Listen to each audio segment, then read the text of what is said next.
ఉద్యమాన్ని తీసుకెళ్ళి ప్రత్యేక తెలంగాణ రాష్ట్రాన్ని సాధించిన దాంట్లో మీరందరూ ముందు బాగాన నిలబడి క్రియాశీలకంగా తెలంగాణ రాష్ట్రాన్ని సాధించారు. వచ్చిన తెలంగాణ రాష్ట్రంలో ఆనాటి ప్రభుత్వం మొట్టమొదటి ప్రాధాన్య కింద ప్రభుత్వ ఉద్యోగాల ఖాళీలను భర్తీ చేయడం ద్వారా ఏ భావోద్వేగంతో తెలంగాణ ఉద్యమంలో మీరు భాగస్వాములైనరో పరిష్కారం చూపిస్తారని మీరు, తెలంగాణ సమాజము, 4 కోట్ల తెలంగాణ ప్రజలందరూ భావించారు. కానీ ఆనాటి ప్రభుత్వానికి ఉద్యమం పట్ల గౌరవం లేకనో, నిరుద్యోగుల పట్ల చిత్తశుద్ధి ప్రదర్శించకపోవడం వల్లనో ఈ సమస్యకు పరిష్కారం దొరకలేదు.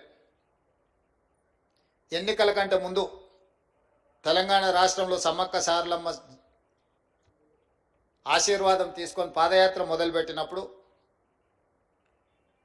విద్యార్థి నిరుద్యోగ యువకులకు నేను ఒక పిలుపిచ్చిన, ఇక మీరు ఉద్యోగాలు అడగకండి, మీ ద్వారా ఉద్యోగాలు సాధించుకొని అధికారంలో కూర్చున్న వాళ్ళ ఉద్యోగాలు తీసేస్తే మీ ఉద్యోగాలు మీకు వస్తాయని ఆ రోజు నేను చెప్పడం జరిగింది.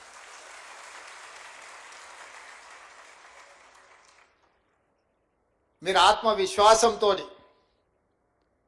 గద్దెనెక్కిన వాళ్ళు విర్రవీగుతుంటే మీరందరూ పట్టుదలతోటి తండ్రి, కొడుకు, బిడ్డ, అల్లుడి యొక్క ఉద్యోగాలను మీరు తొలగించడం ద్వారా ఈరోజు మీ ఉద్యోగాలను మీరు శాశ్వతంగా అందిపుచ్చుకున్నారని చెప్పి నేను సందర్భంగా చెప్పదలుచుకున్నాను.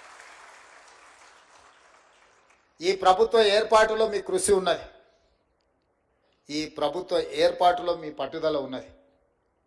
ఈ ప్రభుత్వం కూడా అంతే పట్టుదలతోటి న్యాయస్థానాలలో సంవత్సరాల కొద్దిగా కేసులు వాయిదా పడుతూ మీ సమస్యలకు శాశ్వత పరిష్కారం చూపించకుండా ప్రభుత్వం సాగదీస్తున్న సందర్భంలో గతంలో దాదాపుగా చీఫ్ సెక్రటరీ గారు చెప్తున్నారు, మీ యొక్క నోటిఫికేషన్స్ కానీ మీ పరీక్షలు కానీ 12 సంవత్సరాల నుంచి వాయిదా పడుతున్న సమస్య.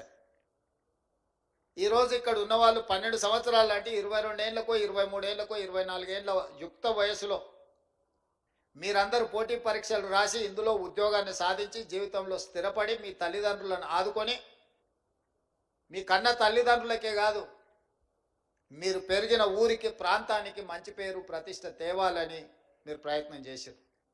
కానీ మీ యుక్త వయసు 12 సంవత్సరాలు ఏ పరిష్కారం చూపించకుండా కాలగర్భంలో కలిసిపోయిందంటే ఇది తీరని అన్యాయం తెలంగాణ జాతికి, తెలంగాణ ప్రాంతానికే జరిగింది. అది మీ కుటుంబాలకు కాదని చెప్పి నేను సందర్భంగా చెప్తున్నాను. 23, 24 ఏళ్ళ వయసులో ప్రభుత్వ ఉద్యోగాలకు రావాల్సిన మీరు 35, 36 ఏళ్ళ వయసులో వచ్చిరంటే 12 సంవత్సరాలు వృధాగా మీ కాలగర్భంలో కలిసిపోయింది అని అంటే ఒక మనిషి జీవితంలో ఎంత కోల్పోయినట్టో మీ ఉదాహరణనే తెలంగాణ సమాజం అర్థం చేసుకోవాలి. అందుకే బాధ్యత తీసుకున్న మరుక్షణం నుంచి ఇచ్చిన నోటిఫికేషన్లను, రాసిన పరీక్షలను, ప్రశ్నాపత్రాలను సంతలో సరుకులాగా అమ్ముతుంటే తెలంగాణ పబ్లిక్ సర్వీస్ కమిషన్ నుంచి వివిధ శాఖల యొక్క నియామకాలకు సంబంధించి ప్రత్యేకమైన సమీక్ష చేసి అధికారులను సమన్వయం చేసుకుంటూ న్యాయస్థానంలో ఉన్న చిక్కుముళ్లను విప్పుకుంటూ ఒక్కొక్క శాఖ నుంచి ప్రజలే సాక్షిగా ఏ ఎల్బీ స్టేడియంలో మేము బాధ్యత చేపట్టినమో, ఏ ఎల్బీ స్టేడియంలో మీరందరూ ఆశీర్వదించి మాకు ఒక ఉద్యోగ అవకాశాన్ని, ఉద్యోగ భద్రత కల్పించారో అదే ఎల్బీ స్టేడియంలో మా చీఫ్ సెక్రటరీ గారు వాళ్ళు అందించే వివరాల ప్రకారం దాదాపుగా 57,946 ఉద్యోగ నియామకాలు చేపట్టినమని గర్వంగా మీ ముందు నిలబడి నేను చెబుతున్నా. ఈరోజు మీరు అందరూ చదువుకున్న వాళ్ళు, లెక్చరర్స్ కాదు, పాలిటెక్నిక్ కావచ్చు, లేకపోతే జూనియర్ కాలేజ్ కావచ్చు, దేశ చరిత్రలోనే ఏ రాష్ట్రంలో అయినా మొదటి సంవత్సరంలో 57,946 ప్రభుత్వ ఉద్యోగ ఖాళీల నియామకం చేపట్టిన రాష్ట్రం ఏదైనా ఉన్నదా? మీరు సమయం తీసుకొని మీరు మొత్తం వివరాలు సేకరించి మళ్ళీ తెలంగాణ సమాజానికి మీరు చెప్పండి.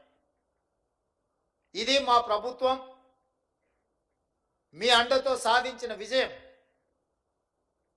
ఈ విజయం అసామాన్యమైనది.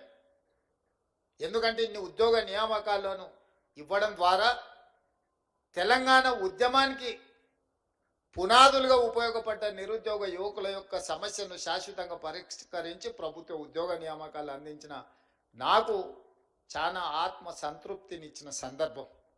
ఒక కుటుంబంలో ఒక ఉద్యోగం వస్తే ఆ కుటుంబం యొక్క భవిష్యత్తే కాదు, వాళ్ళ భవిష్యత్ తరాల యొక్క భవిష్యత్తు కూడా తీర్చిదిద్దడానికి ఉపయోగపడుతుంది. ఈరోజు ప్రభుత్వ ఉద్యోగ నియామకాలలో మీరు అభివృద్ధి పదం వైపు నడిస్తే మీ భవిష్యత్ తరాలందరూ కూడా ఒక క్రమ పద్ధతిలో అభివృద్ధి జరగడానికి ఉపయోగపడుతుంది. మీ ఒక్కరికే పరిమితం అయ్యేది కాదు, మీకు, మీ ఊరికి, మీ కుటుంబానికి ప్రయోజనం చేకూర్చేది. ముఖ్యంగా విద్యాశాఖ ప్రభుత్వ ఉద్యోగాలలో అన్నిటికంటే కీలకమైనది విద్యాశాఖ. అది సాంకేతిక విద్యనా లేకపోతే ప్రాథమిక విద్యనా ఉన్నత విద్యనా ఏది అనేది పక్కన పెడితే ఈ విద్యనే దేశ భవిష్యత్తు తరగతి గదుల్లో ఉన్నది అని పెద్దలు చెప్పిండ్రు. ఇవాళ ఈ దేశం యొక్క ఆర్థిక పురోగతి మన విద్యాశాఖలో ఉన్నది. ఈ విద్యాశాఖనే భవిష్యత్తు విద్యార్థుల యొక్క భవిష్యత్తును తీర్చిదిద్దవలసిన మీ సిబ్బంది ఈరోజు ఆ బాధ్యత తీసుకొని తెలంగాణ నిర్మాణంలో భాగస్వాములు కాబోతున్నారు.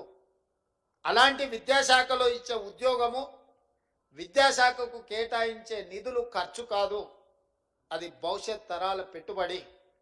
అందుకే తెలంగాణ రాష్ట్రంలో మొట్టమొదటిసారి 21,650 కోట్ల రూపాయలు విద్యాశాఖకు కేటాయించి విద్యకు మా ప్రభుత్వంలో ప్రాధాన్యత ఉన్నదని చెప్పి మేము ప్రయత్నం చేసినాం. 10 సంవత్సరాలు డిఎస్సి నోటిఫికేషన్లు ఇవ్వకపోవడం, ఇచ్చిన పరీక్షలు రాయకపోవడం, పరీక్షలు రాసిన ప్రశ్నపత్రాలు జవాబుపత్రాలు జిరాక్స్ సెంటర్లలో అమ్ముతుంటే వాటన్నిటిని పక్కన పెట్టి టెట్ పరీక్షలు నిర్వహించడమే కాకుండా డిఎస్సి నోటిఫికేషన్ ఇచ్చి 55 రోజులలో మా అధికారులు పరీక్షలు నిర్వహించడం, ఫలితాలను ఇవ్వడము, నియామక పత్రాలను అందజేయడం కూడా 55 రోజుల్లోనే 11,000 పైచిలకు ఉపాధి